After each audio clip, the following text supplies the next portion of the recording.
Hello, and welcome back to the Tuesday Upload, where, in case you don't know, for the next week, essentially this week and next week until next Friday, I'm going to be uploading daily content until next Friday, the 10th of March, my 25th birthday. And yeah, so as you can tell by this title, do I collect anything else? Because as you know, I collect um, DVDs and Blu-rays and VHS. But what else do I collect? Because I have I think last time I counted nearly 700 DVDs and Blu-rays, not including the VHS tapes that I have. And the answer is yes, kind of. Just not as frequently as I do with my movies. So, let's get into that topic.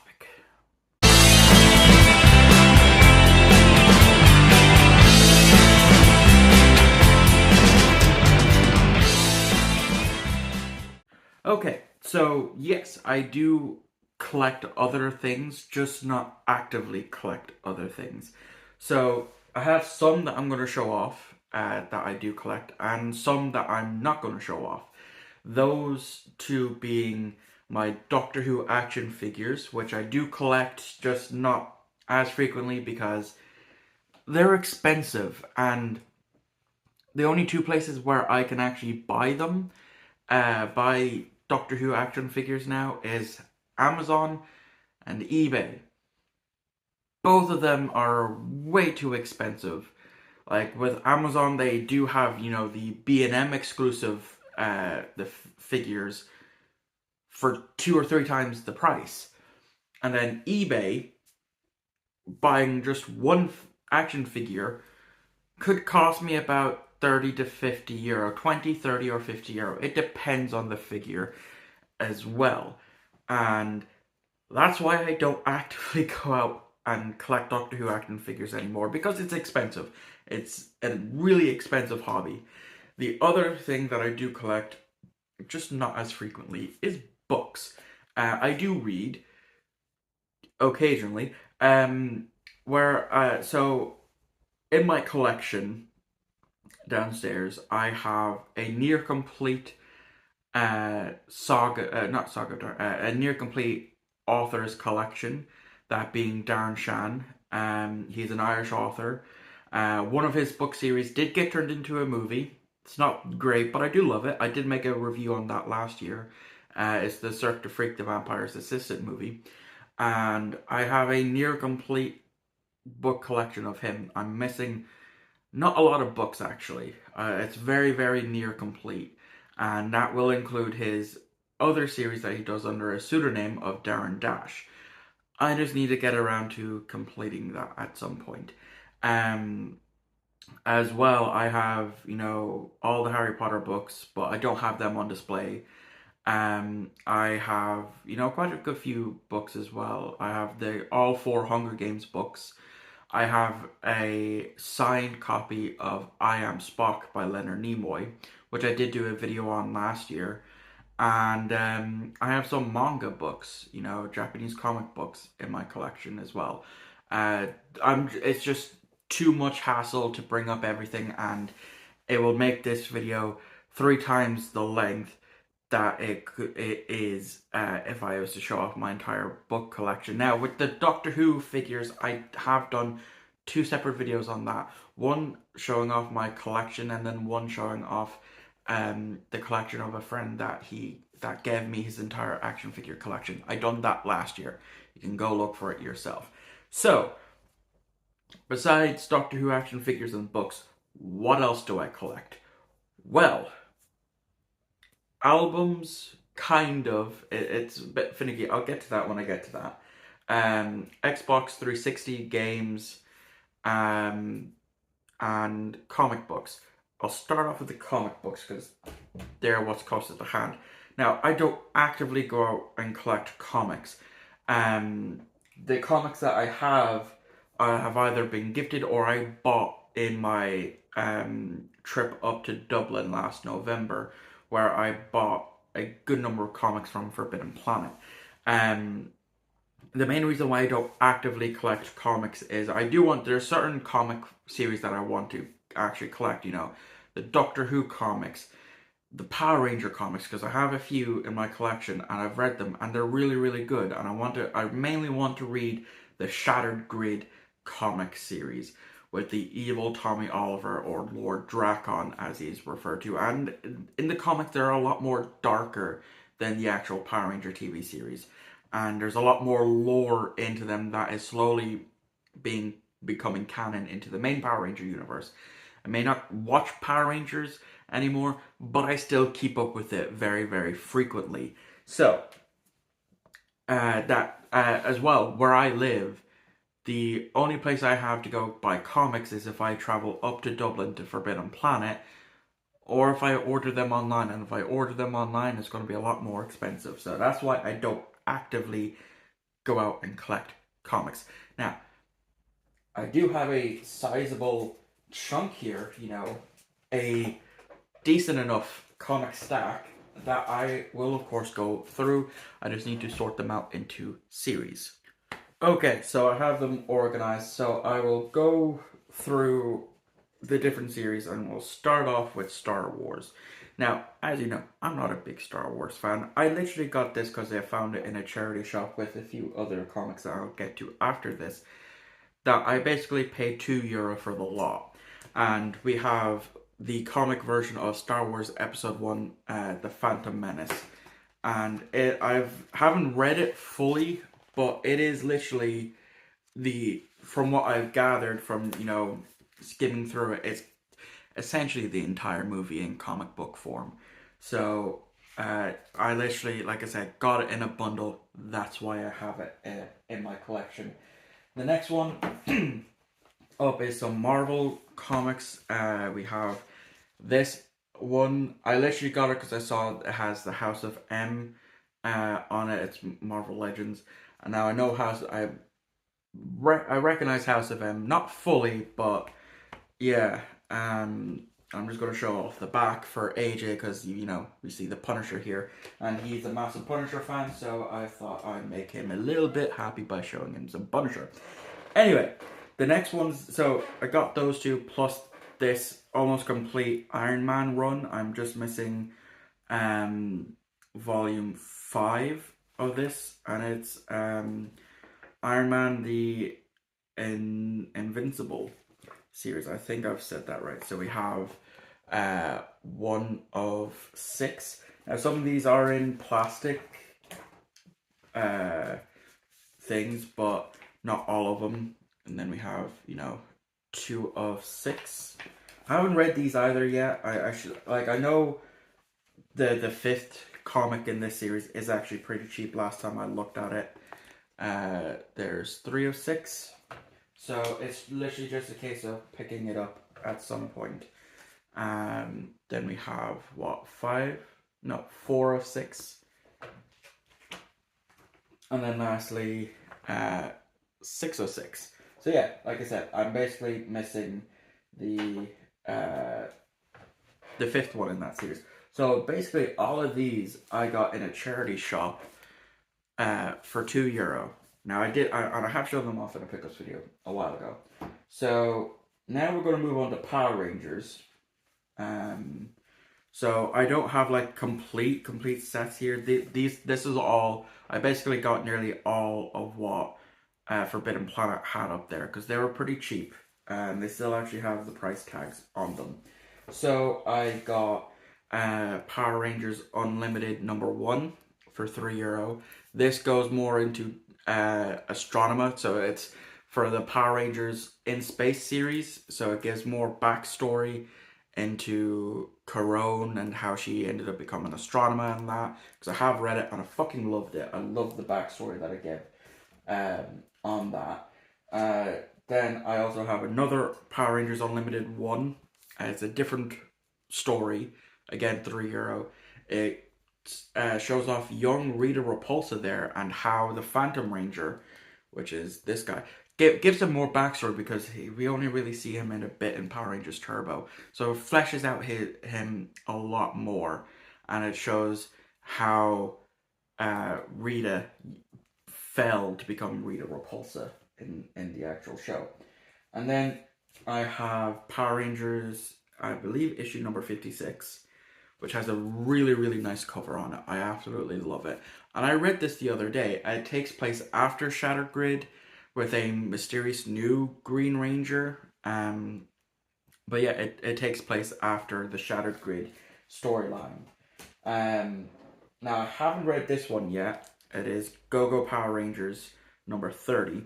I think it's a variant because it's a graduation photo with from Adam, who took over as the Black Ranger, as well as a quote. And the quote reads, "If you never finish anything, it really doesn't matter how smart." And yeah, so I haven't read this one yet. This was a Euro when I picked it up last November. And then the last one I have, I think I've read, and it's another variant. I think it's a variant cover. I might be wrong. So it's Mighty Morphin Power Rangers issue 54, and it has Goldar on it. So I paid $2 for that. So that's all I have in the Power Rangers comics. I really want to get more, but they are also really expensive to buy online. Lastly, what I have in my comic book collection is some Star Trek comics.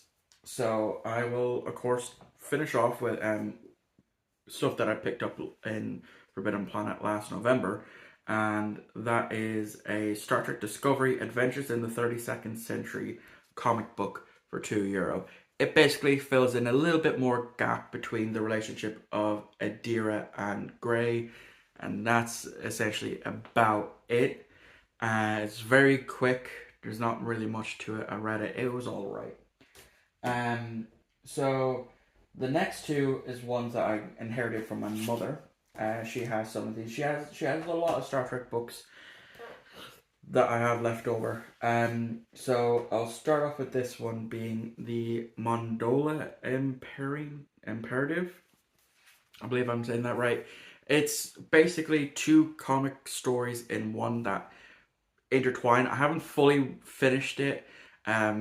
Where the first half of it is with Kirk, and I think not long after Chekhov has joined the Enterprise, and then we pick up later on with Picard, and that's as far as I am in this. I haven't finished it yet, but it is something that I plan to finish off at some point in the near future.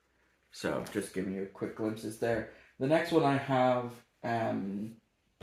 is Star Trek Debt of Honor, which takes place at some point. I don't know. I haven't read it yet. It might be two different stories. Again, kind of giving some backstory. But yeah, still need to read this at some point. And then the last thing in my comic book collection was a Christmas gift to me. It is a Star Trek The Next Generation comic book, but it's signed by the author. So here it is, and I have it in one of these top loader yokes. So let me just take it out of the top loader here. And yeah, so here's a better look at it. And there is the signature of the author of the comic book. So yeah, very happy to have that in my collection. And now it's time to get on to my albums. This is going to be a very long video. Now, when it comes to collecting music, I don't do it all that often. It is very rare that I do, because when it comes to a particular band or musician, I tend to just like select few of their songs. So I don't tend to buy like the album it comes off of, because I'll only really want to buy that album for that one song. So I don't tend to do that. But I do have some decent ones. I have a lot of Michael Jackson that I inherited from my mother. A lot of them are not in the best of condition, so I'm just going to quickly rapid fire through them. So we have Invincible, like I said, not in the best of conditions. We have Number Ones, which has a lot of my favorite songs actually on there. Then we have the Essential Michael Jackson, if I can do it like there. Then we have You Rock My World, which is disc only because, again, it's a lot of the stuff got lost over the years. I think mainly because of me. Anyway, we have then the Michael Jackson album that was released not long after his passing. We also have then Blood on the Dance Floor. Then we have a special edition of Dangerous, which again, not in the best of conditions. We have Bad. I think it's Bad. It might have something else in it. Let me just double check. Nope, it actually has Bad in it.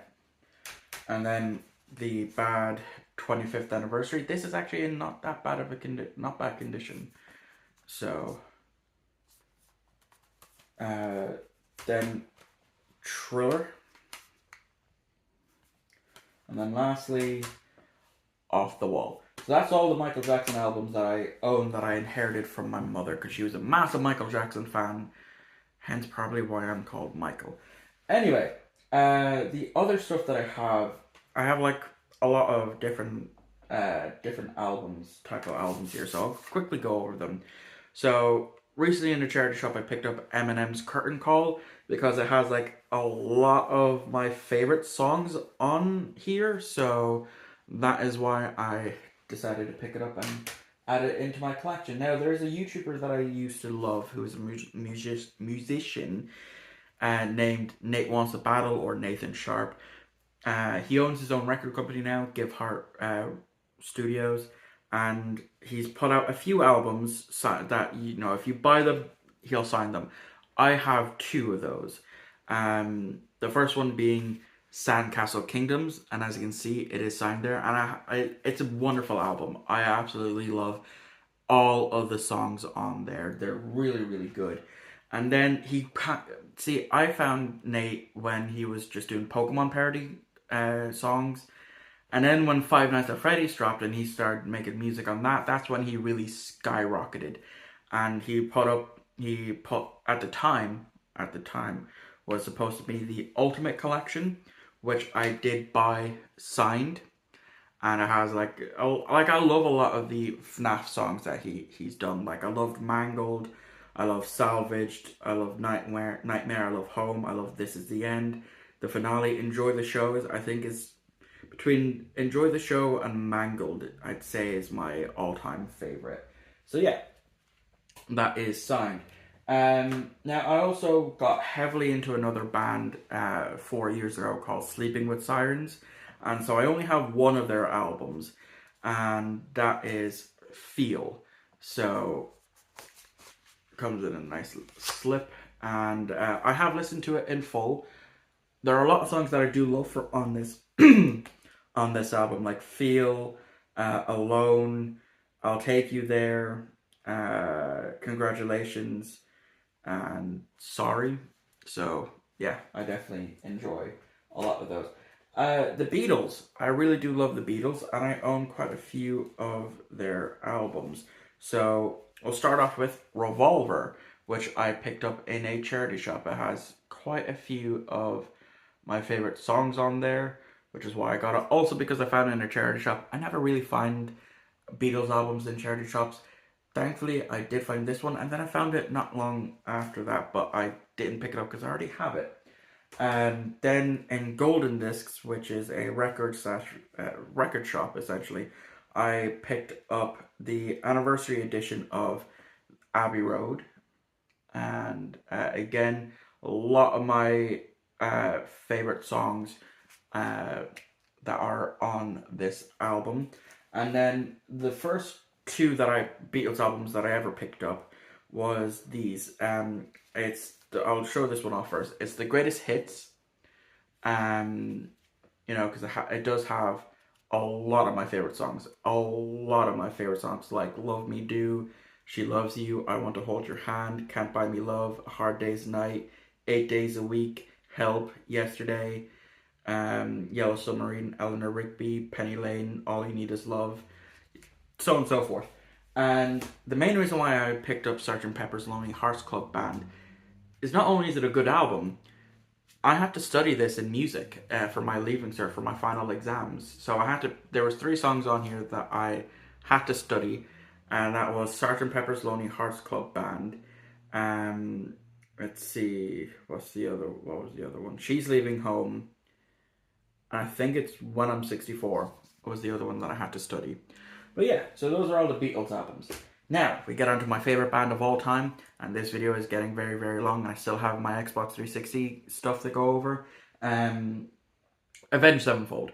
I fell in love with this band 11 years ago, got to see him live 10 years ago, my first ever concert, and I own nearly all their albums. The only one that I'm missing is the Diamonds in the Rough album, but that's really just a cover album, so I'm not actively going out to collect it. And I'm still, hopefully this year we'll see a new album from them.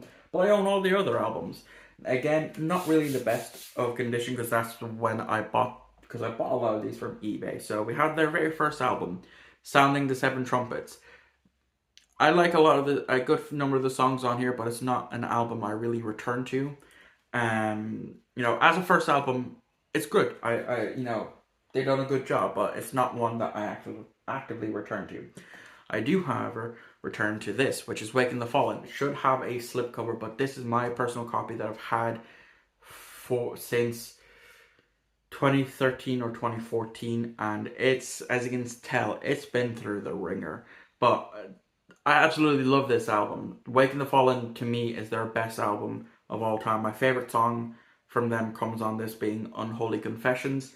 That's helped me in a lot of situations. Their third album, which is when they stepped away from being Screamo, we have City of Evil. Has a lot of great songs on there. I'm going to try and go through these rapid fire. Their next studio album was a self-titled album, or white album if you want. A lot of amazing songs on here, like Critical Acclaim, Afterlife, Almost Easy, Lost, Scream, and all that. Really great. And then, in between that album and this album, their original drummer, Jimmy the Rev Sullivan, sadly passed away in 2009, and then in 2010, whilst they were working on this, they finally released it, and that is Nightmare. A lot of people love this album. A lot of Avenged Sevenfold fans say that this is their best album. It's a good album, but it's definitely not my favorite. Like, it has a lot of great songs on there. All of the songs are amazing. I love every single song that's on this album, but to me, Waking the Fallen is that. And then in 2013, literally 10 years ago now, their next studio album, after taking 3 years off, they redefined their sound slightly, and they gave us Hail to the King. Very, very controversial album. I love it. I love every single song on there. I love every single Avenged Sevenfold song. There hasn't been an Avenged Sevenfold song that I don't like. There's songs that I might not listen to as much as others, but I love everything that they've ever done. Now, in 2016 was their last studio album, and I loved it. I loved every single song on it, and that is The Stage. So that is the last studio album they have ever done, until hopefully this year. So, yeah, time to go into the 360 games, Jesus Christ. Okay, so because this video is already as long as it is, I'm actually not going to show off my entire Xbox 360 collection, so I'm just going to talk about it. I found an Xbox 360 in a charity shop back in 2021. I bought it, it was a tenner, came with 3 controllers, none of the controllers work. So it took me a while to actually acquire a controller because I just had other priorities. And I was waiting for a controller to become cheap enough in CEX, and it did. And so I bought it, and slowly I've been buying back a lot of the games that I used to play when I owned my 360. I'm still a long ways off, but I have a decent enough collection that I'm happy with. So yeah, that's all the other stuff that I collect. I hope you enjoyed this video. Let me know what else you collect other than physical media movies in the comments down below, and I'll see you all tomorrow for a video talking about why I'm not doing unscripted reviews anymore.